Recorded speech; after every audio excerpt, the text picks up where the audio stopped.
Bonjour peuple de Facebook. Ce matin, je vais avoir une conversation avec les prophètes, avec les pasteurs des nouvelles églises de réveil.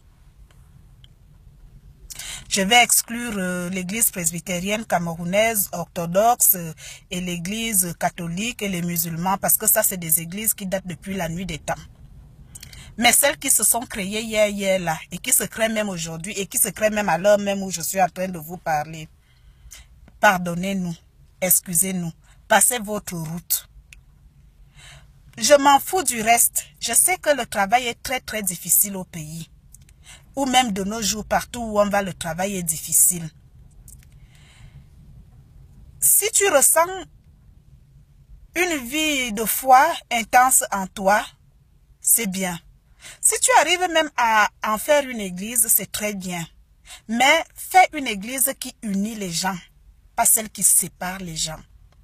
Les églises de réveil ont l'art de séparer les familles, ont l'art de briser les familles, de détruire les familles.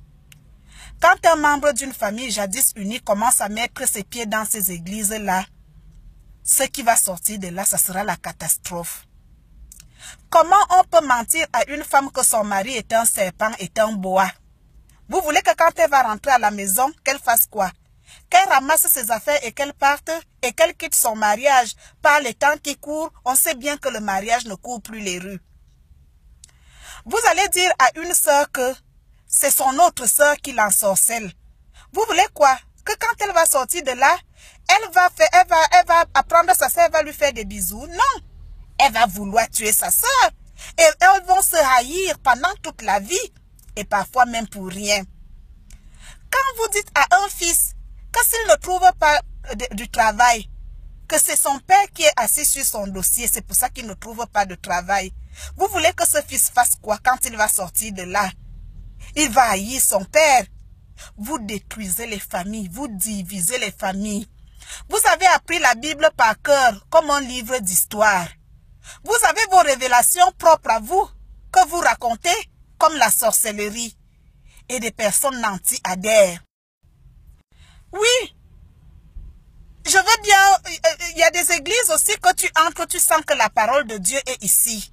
La vie de Dieu est là. Mais il y a des églises que tu vois le mensonge de loin. Rien qu'à renifler comme ça, tu vois déjà le mensonge. Le prophète lui-même est très jeune, très bien habillé, très bon parleur. Quand tu regardes sa chaussure qu'il porte au pied, tu regardes son costume, tu totalises tout. Ça vaut de l'argent. La quête va commencer du début de la messe à 8 h jusqu'à 17 h, la quête. Déjà d'un côté, vous allez célébrer une messe toute la journée. Et le voisinage, vous vous êtes soucié du bien-être du voisinage? Dites-nous, quand vous priez toute la nuit, vous criez, et les enfants qui dorment à côté, dans la maison d'à côté, qui doivent aller à l'école demain, ils vont faire comment? Quel Dieu vous priez qui vous permet de nuire aux autres en le priant? Les prophètes vous imposaient des jeûnes à vos fidèles. Les personnes sont déjà maigres, dépassées par leurs problèmes. Vous les soumettez à des jeûnes encore interminables. C'est aussi Dieu là-bas. Comment vous pouvez déclarer à quelqu'un qui n'a pas de travail que demain, il sera milliardaire? Le milliard, il est où? Il existe où? Il est posé où? Dites-nous une seule personne qui est déjà devenue milliardaire dans vos églises. Vous promettez l'impossible aux personnes crédules. Voilà. Donc, ce matin, les églises, c'est trop. Vous divisez les familles. Quand vous fassiez votre business, ça, à la limite, on peut comprendre. Parce que chaque flatteur vit aux dépens de celui qui l'écoute. Mais ce que je veux vous dire, hein, à vous tous là qui avez divisé les familles de Cruy. Et quand je parle aujourd'hui, je ne parle pas des histoires des autres. Je parle des histoires qui me sont proches. À vous tous qui avez divisé les familles d'aujourd'hui parce que vous avez tenu les membres de ces familles en otage en leur racontant des conneries. Le châtiment de Dieu sera intraitable avec vous. Quand Dieu va agir, hein, vous allez voir, vous allez tomber comme des mouches. Comme des mouches. Vous abusez de la misère du monde sur place pour vous enrichir, vous remplir les poches. Quand on comptabilise les quêtes que vous citez dans vos célébrations, on va à des centaines de mille. Alors que quand on regarde même la foule de tous vos fidèles, personne ne paye de mine.